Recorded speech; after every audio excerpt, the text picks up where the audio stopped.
I'm Ted Keller, a meteorologist here at Channel 10, which of course now is part of Channel 27, Ozarks Fox. I've been here decades and forecasting the weather here for a long time. I grew up in Hanover, Massachusetts, which is 20 minutes roughly southeast of the city of Boston. I've loved the weather since I was 5 years old, and I love talking about it. I started working for Color 10 in 1985.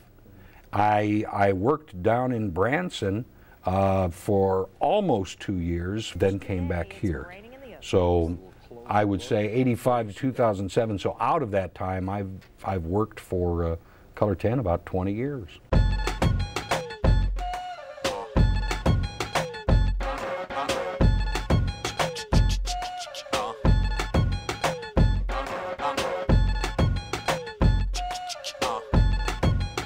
Now, this may seem weird, and I don't actually have to do this when I'm on the air, but it is kind of funny.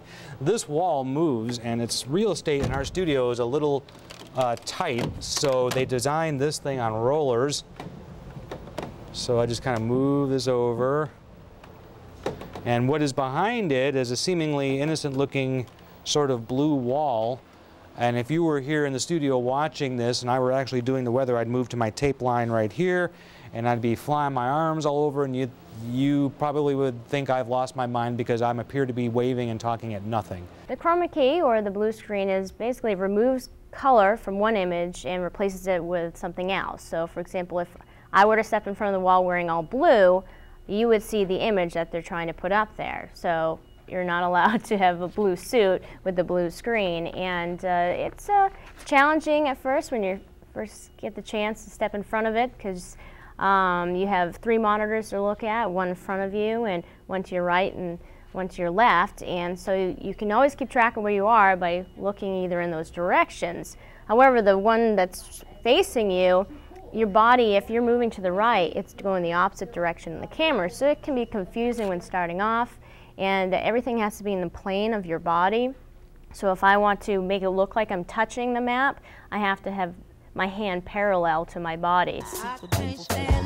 This is the most important part of our job, is when there is severe weather. Telling you it's going to be partly cloudy and 65 degrees, that's all well and good.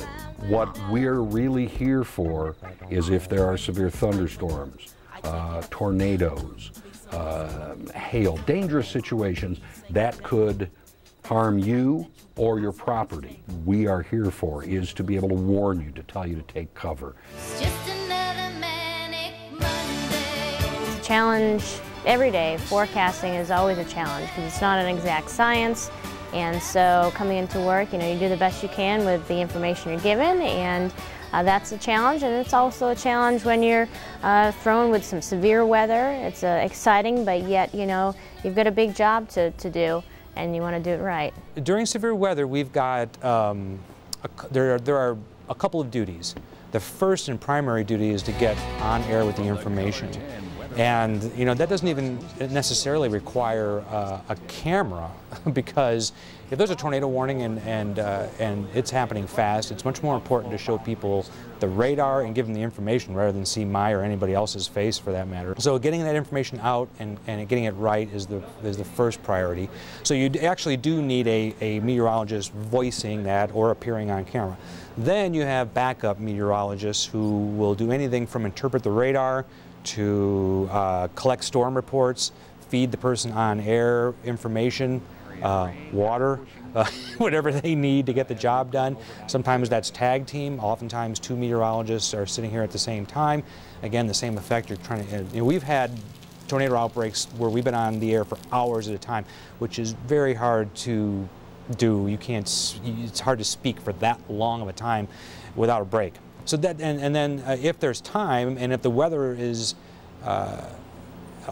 cooperative, there are times when we've taken the 3rd meteorologist and they go out into the field looking for the storms or reporting on damage that's already occurred. It's tense, in a sense, and not so much, the tension doesn't come so much from the fact that there is severe weather. The tension comes from you want to get it right. You cannot make a mistake.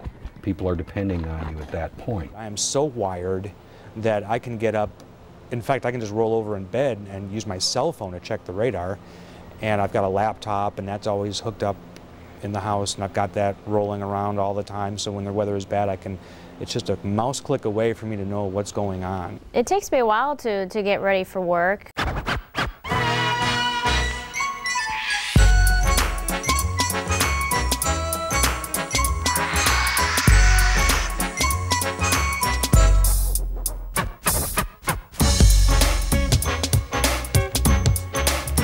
Roughly about an hour it'll take me to get ready for work. Well, Carlos, it's not going to even take half that long. See, I'm like, you know, a lot of guys, I think, in that I wake up at 2:15, and I'm here 3:15. That's taking my shower, you know, shaving, hair, shower, get ready, put on the tie, and I'm here.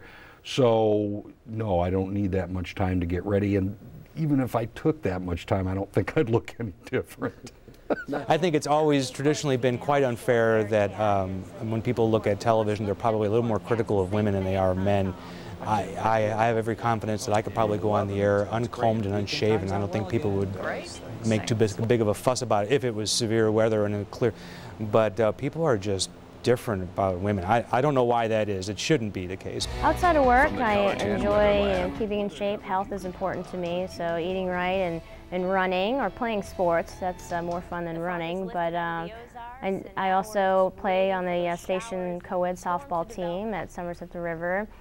Other hobbies, I enjoy crafts and arts, so I'll do anything from wood burning, perhaps make gifts for someone,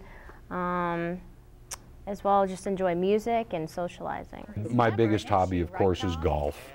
I love to play. I love movies, I love music. I play as a hack. I'm not a player, but I play mandolin, learning that.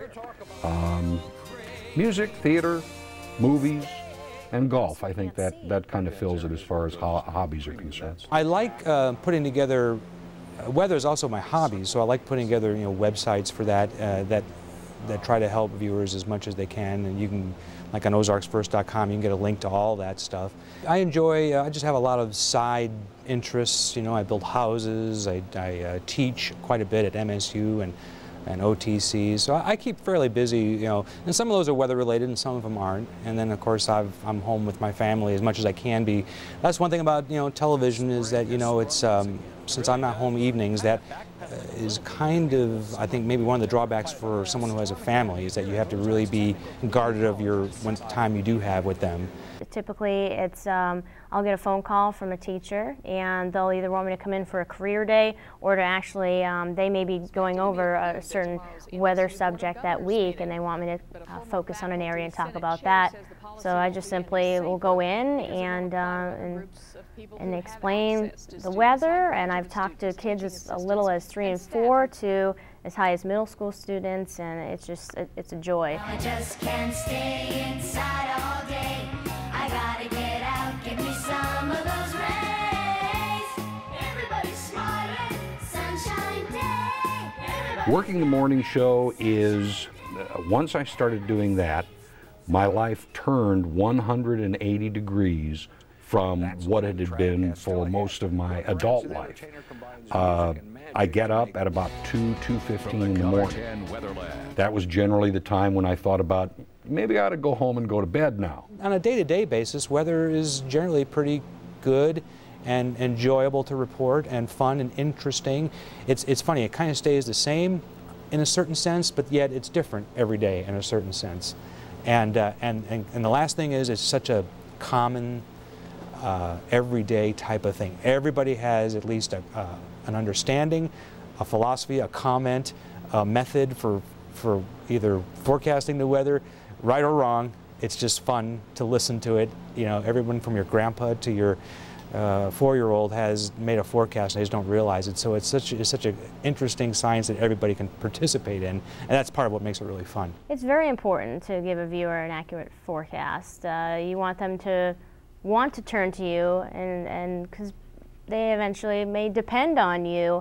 They may have an event going on later in the day and they want to know do I bring this indoors or can we keep this outdoors? And if your forecast is wrong, you call for sunshine, it rained, not always a good thing. Or you could have people that they work in construction. It's very important to know a forecast and be able to rely on your local meteorologist for that. I just enjoy what I do. Everybody should be lucky enough to enjoy what they do.